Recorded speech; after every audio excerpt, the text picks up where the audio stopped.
We are manifesting positive TBR vibes. Hey everyone, welcome back to my channel. I'm Leandra, the TBR0, and my goal is to lessen my physical TBR one book at a time. This is the official announcement video for TBRathon.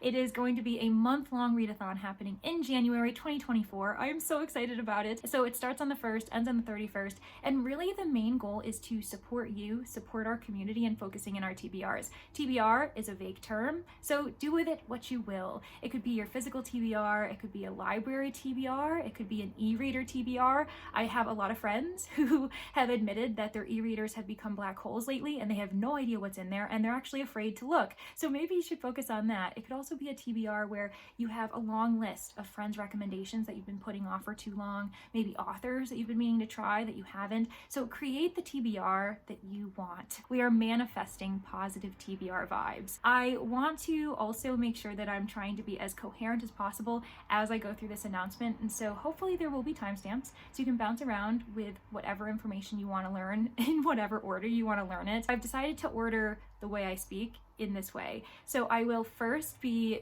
giving you a little bit of a sneak peek of the merch that's going on. As of this video being announced, it should be live on Bonfire. I am so excited about it, not only because I think that the merch is super cute, it's super fun, it's very much for any type of bibliophile, but it also has all of its profits going towards the American Library Association.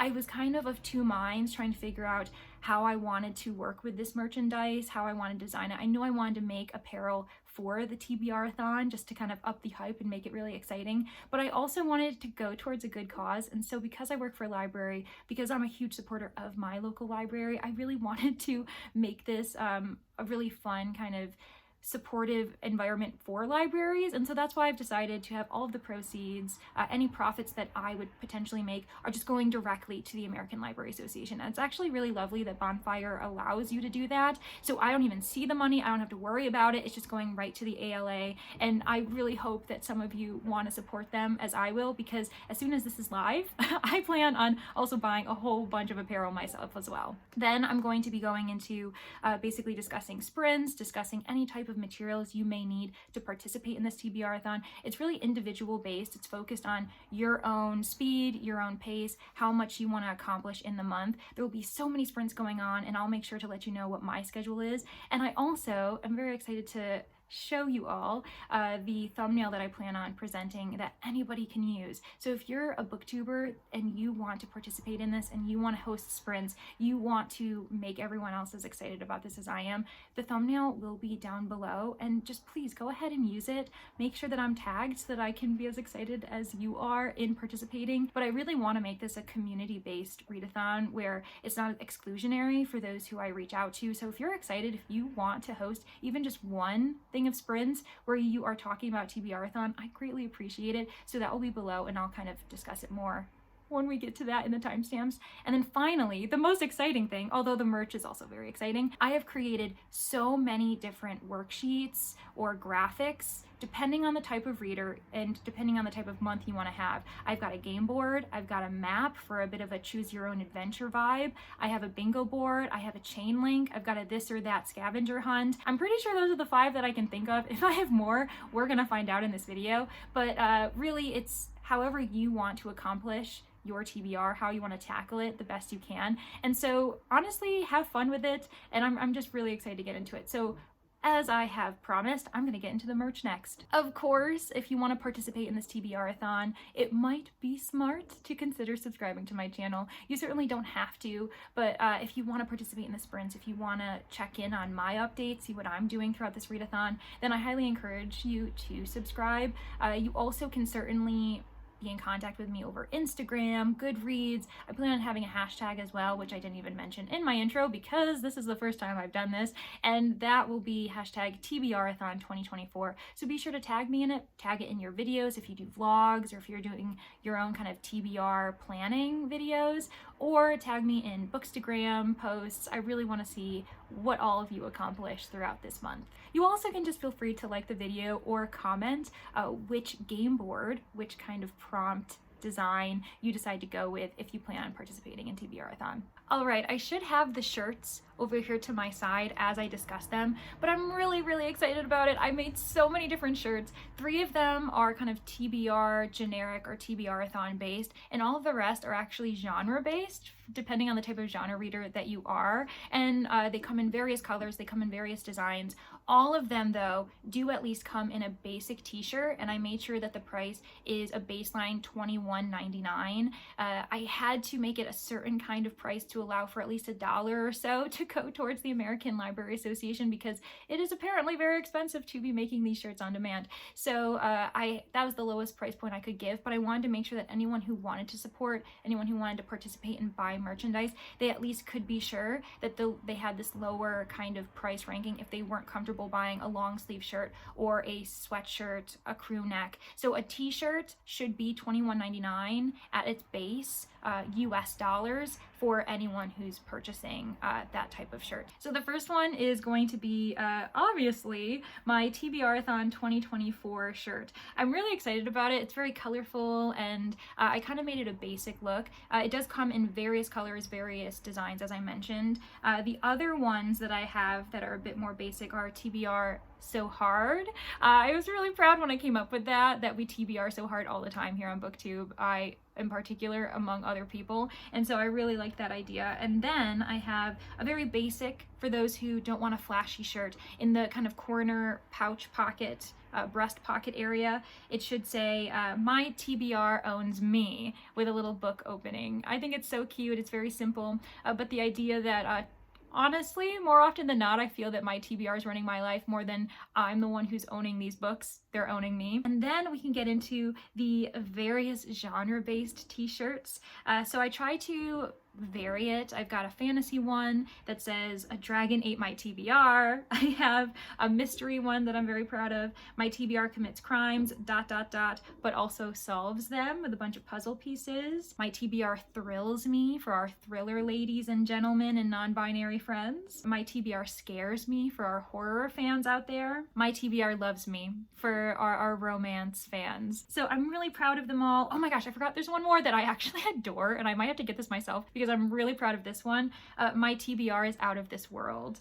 That one's for our sci-fi, space opera kind of fans out there. Oh my gosh, I really do love these. I think that they look so cool, and again, they come in various colors. The ones that I chose just kind of generically showcase the design, the font, the color scheme the best that I think, but honestly, do you? So yeah, if you end up deciding to buy any of these merchandise, again, you're supporting the American Library Association, an organization I think that we need to support as much as we can, especially in the society that we live in, the modern times, where a lot of books are being challenged, a lot of libraries are being defunded for various reasons, and so I think we need to support them in the best way we can. My neighbors are being particularly noisy today. They must know I'm filming. This is really, like, can you hear that? They're moving around in there. Okay, so regarding reading sprints, my intention is to actually be sprinting, doing day-long sprints every single Saturday in January. I'm really excited about it, and as I mentioned, I'm hoping to have various guests, various friends on, so if you can show up, if you can get some really great reading done, or any other type of productivity, you are very much welcome to those.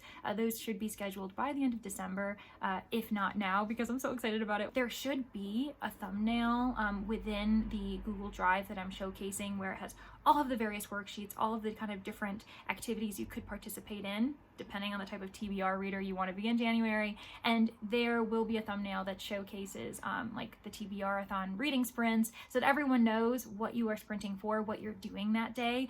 You can also use it if you're someone who has StreamYard, like the Plus premium version. You can make it a background if you want, which would be really exciting. But honestly, if you could just put your like sprinting thumbnail up to let us know that it's specifically for TBRathon, I would really love that. That would just be so fun to imagine throughout the month of January, that we just have like a bunch of random people across BookTube just kind of coming together as a community to focus on our TBRs. All right, and we have reached the final section of this announcement video, and that's where I reveal the various prompt sheets. Honestly, I had so much fun and probably spent way too much time designing these, but you know what? It was totally worth it. I'll go through each one of them them, and then you can kind of decide, depending on the type of TBR reader you want to be in January, which one you're gravitating towards. Maybe you want to reach out to your friends, see if all of you want to do the same type of worksheet so that you can kind of create a bit of a competition amongst yourselves.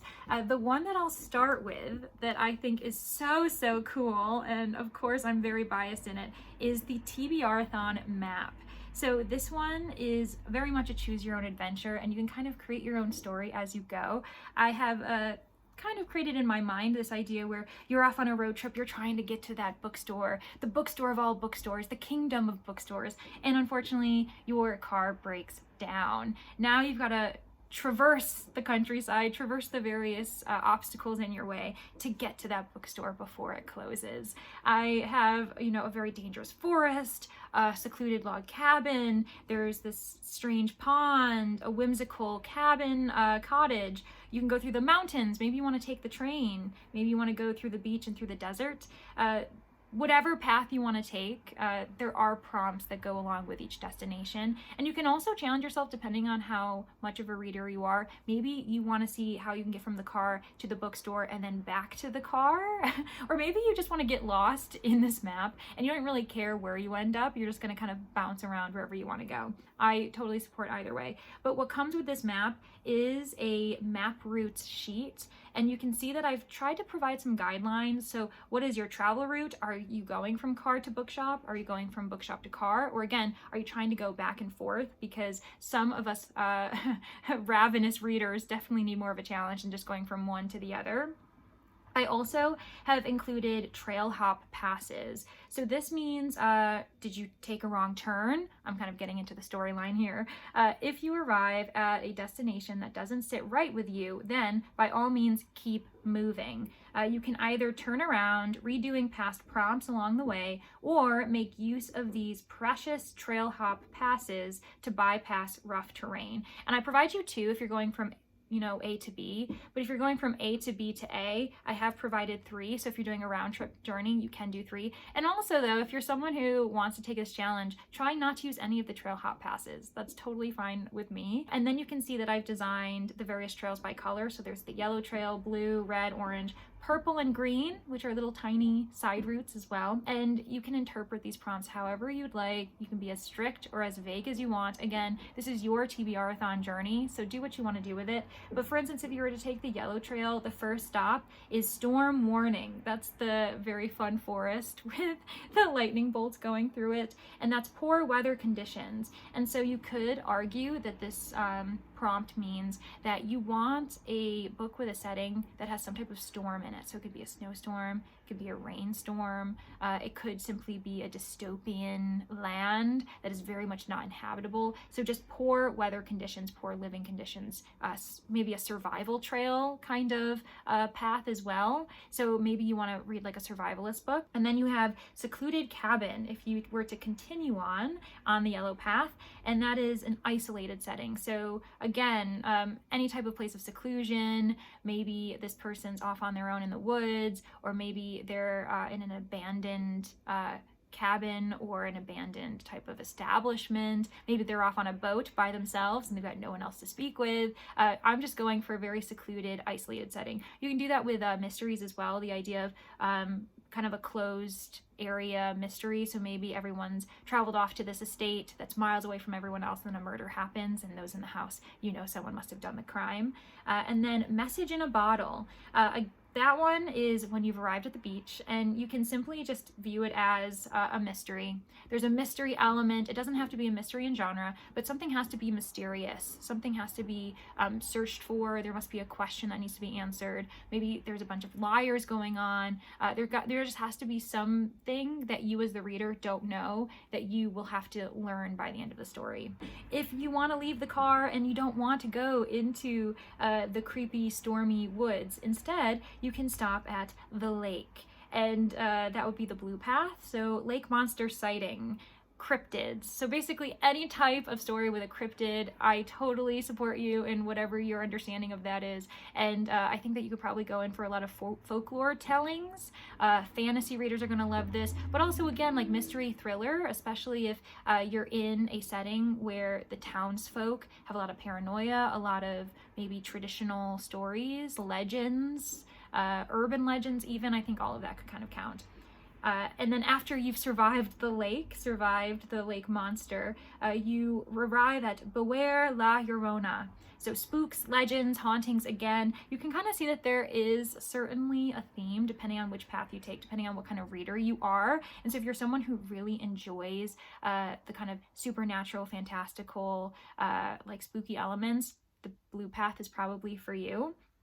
And then after you face off La Llorona along that river, you might continue down the blue path and find yourself in the desert.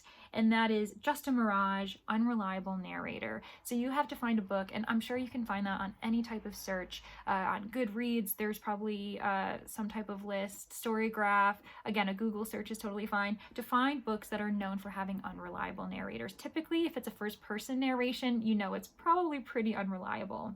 And then there's the third path that you might be taking from the car, if you go from the car at the beginning of your route.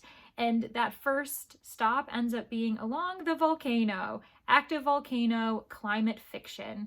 This one I had to put in just because I tend to be a huge climate fiction reader, and I really want more people to read climate fiction. That means that it could be something dystopian, something sci-fi, something futuristic that has a climate environmentalist focus. Either the themes are that way, either that's the why the world is ending if it's dystopian. I am just a huge fan of climate fiction. I think it's really compelling. I think that it can be really adventurous and really emotional and just all of these twists and turns, but you're also learning a really valid, important lesson in the end about environmentalism, about making sure that we are treating our earth the way we need to. So I had to put a little bit of commentary in there. And then after you've survived a volcano, you find yourself in an abandoned cave. And the prompt for this one is dystopian. So you very much have to do a dystopian book. It doesn't have to be climate related though this time. It can just simply be a dystopian period, whether it's middle grade, YA, adult, whatever the case is, but it has to be a futuristic time where society has taken a wrong turn. And then we have these offshoot paths. So orange, purple, and green are paths that you might find yourself interweaving, especially because you really can't stay on one path the entire time. I think the only path that you potentially could stick with is blue, and even then you do have to go off the path into yellow or green in order to stay on the blue path. And so you're gonna have to mix things up, and that's just the way it is. I mean, hello, you're stranded, you're trying to traipse through the woods on your own heroic mission. Would I make it easy? No.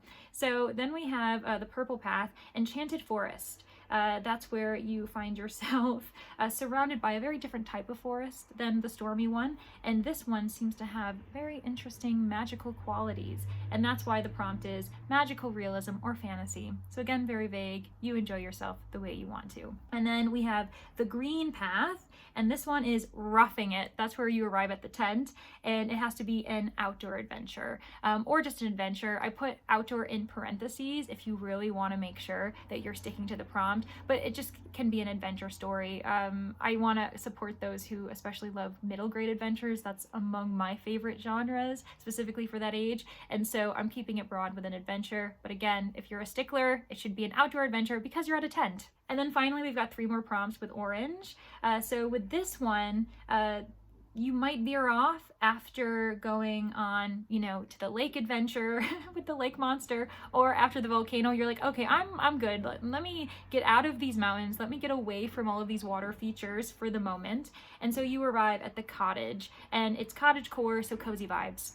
As cozy as you want to make it. You can make it a cozy mystery, cozy fantasy, a cozy sci-fi even, or space opera. Really, however you want to interpret cozy. Maybe even like a cozy graphic novel or manga. Those tend to be very sweet as well. And then after the coziness though, if you continue on the orange path, you find yourself on the mean city streets. So this time you are out of the woods, you're out of the forest area, the wilderness, but now you're in a very different type of wilderness. So you have to read something with an urban urban setting. I just thought that could be really fun, especially because most of the prompts I have are very outdoorsy, very much rural focused, if not kind of fantastical, sci-fi, dystopian, that thing. So I kind of wanted to bring us the opportunity for those who want to read a very kind of solid, realistic read. An urban setting can give you that.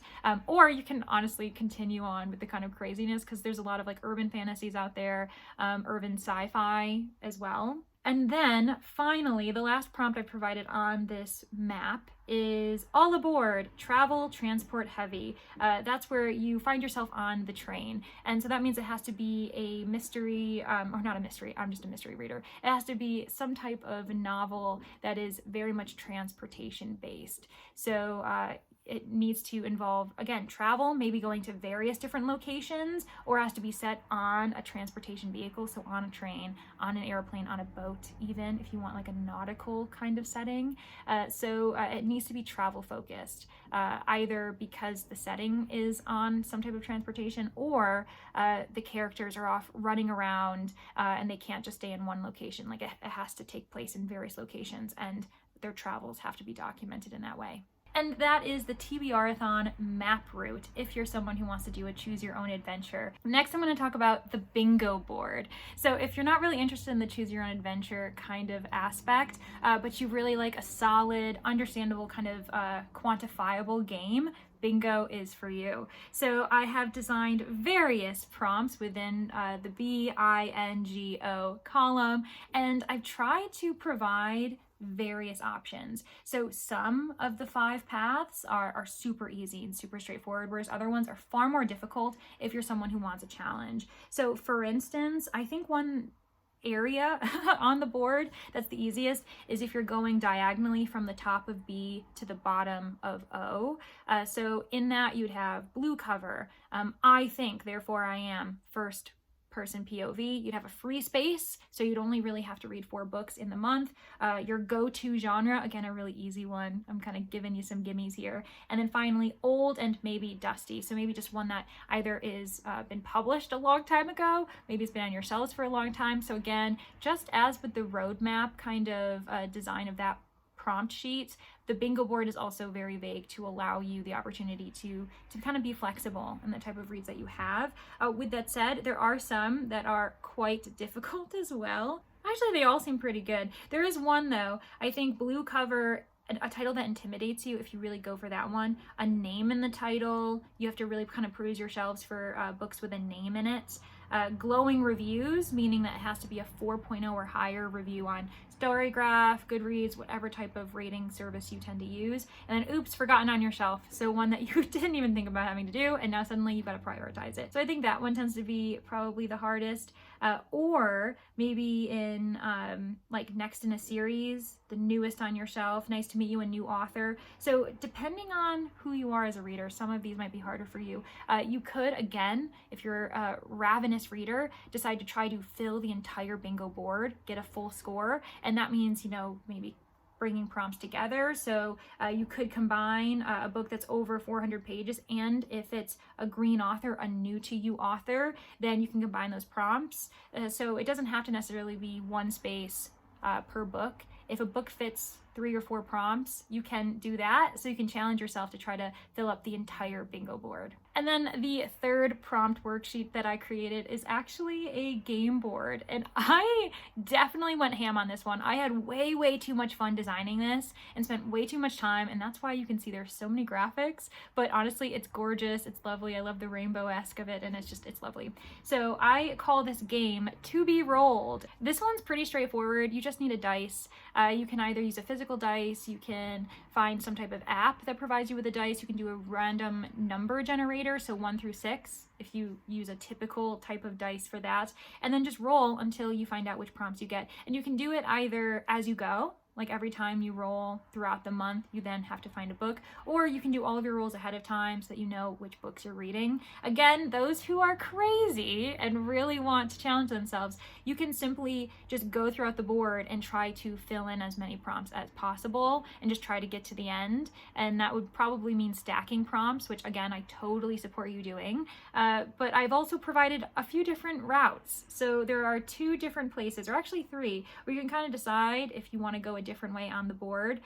So for instance, if you end up rolling a 3 at the start, you can either turn right down to dice decides, odd, thrills, even, cozy, or you can end on phone a friend, book recommendation. Does that make sense? I think it does. The fourth prompt worksheet that I've provided is a bit weird. It's called This or That Scavenger Hunt. And this again allows you kind of a way of designing your TBR, which provides some type of guidelines, some type of stringency to it, but really it still allows you the flexibility of choosing this or that. So for instance, the first in the list is warm cover or cool cover. That could be based on the setting of the cover. Maybe there's snow on one cover and there's sunshine on the other, or color-wise. So maybe it's like oranges, reds, yellows, and then another cover is like purples, blues, indigos, greens, a bit cooler tones. And then you can kind of just decide based on that and then go down the list. So then happy or melancholy. I think this is perfect for the type of mood reader when you're not really sure and you don't like to plan TBRs in advance. With the bingo board, with the map route, and with the game board, those tend to be a little bit more specific, a little bit more genre heavy as well, depending on which paths you take, what you roll, or which kind of bingo design you end up taking, which line you try to go for. Whereas the scavenger hunt, I really tried to provide something that would allow you flexibility throughout the month, where you can kind of decide, like, are you in the mood for a happy book, or are you in the mood for a melancholy one? Are you in the mood for an urban setting, or are you in the mood for a country kind of rural setting? Are you in the mood for romance, or are you in the mood for thriller? So I really kind of tried to provide variety for the type of reader that we have. And so if you're a mood reader, I really hope that the scavenger hunt is an attractive option for you. But if it's not, then I apologize, I did my best. And finally, the last worksheet that I have created is called the TBRathon book chain. I think this is probably the most simplistic idea that I had, but it's perfect for those who just kind of want simplicity in their lives, especially with the beginning of the year. And so this one, you basically just have to create a chain with the books you read, and they have to be linked in some way. Now this link is up for debate. It can be as simple as linked by genre, linked by narration style, and those links don't have to be the same. So for instance, if you read one book that is set as a romance and then you link it to another book that's a romance, you aren't then set to read romances all throughout the month. Maybe your next linkage is in regards to setting. Maybe they both are set in a certain country, or maybe they both have multiple narrators. Maybe there happens to be a certain type of trope that you like, because romantic tropes can find themselves in other genres. It doesn't have to be a romance to include like a friends to lovers trope. So you can be as, broad as you want, or you can be a bit trickier. For instance, behind me, I just saw Less is Lost. So maybe you start with that book and you want to create a link based on the last letter that Less is Lost ends on. That's a T. So your next book has to start with a T. So that could be The Outsiders, if you want to be as vague by using an article, the. So it's just something like that to kind of try to link your books as much as you can. I feel like that could be really fun, especially in regards to how creative we can get by linking books. Again, it can be by genre, by theme, by maybe they're both the first in a series. If you want to be crazy and start 2 new series in January, please be my guest. Maybe they're both the last in a series if you're trying to have a goal of finishing series. Again, the world is your oyster on this one. I also did create 2 different prompts for that one, depending on the type of reader you are. If you know you tend to read a lot, where there's a much longer chain and then there's a bit of a shorter one, if you're someone who knows that you're not going to be reading too many books within the month. And that brings us to the end of this announcement video for TBRathon happening in January 2024. If you are as excited as I am for participating in this, don't forget that the Google Drive has all of the materials that you need. So whether it be the thumbnail, if you're someone who's on BookTube who wants to participate in sprints, hosting your own sprints, that's there for you. I also have all 5 worksheet prompts there. That means the bingo board, the map, the This or That Scavenger Hunt, the book chain, and the game board. All of them should be down there. On top of the fact that I have various other materials for someone who might want to post on their story, if they're on Instagram or on like YouTube Shorts, book reels, whatever the case is, book talk, if you're someone who's on there too. And I don't know, just thanks everyone who is willing or potentially thinking about participating. I'm really excited for it. I hope that at least a few of us end up buying merchandise to support the American Library Association, but also don't feel pressure to do that.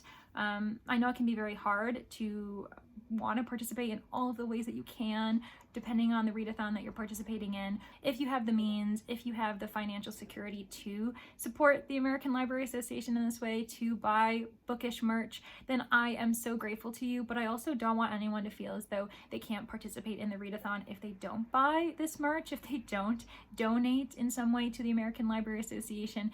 All of this is at its core designed to help you focus on your TBR, and honestly, maybe your way of participating in this, of supporting your libraries, is simply going to your library and borrowing a book. That would be lovely, and I think that honestly that is just as powerful, just as important to support your library physically than simply buying a shirt to have a few dollars go towards that organization. All right, thanks everyone for being here. I hope to see as many as exciting comments as possible down below. Make sure you like the video, and I will be seeing you very soon, but if I don't, I hope to see you in January. Okay, bye!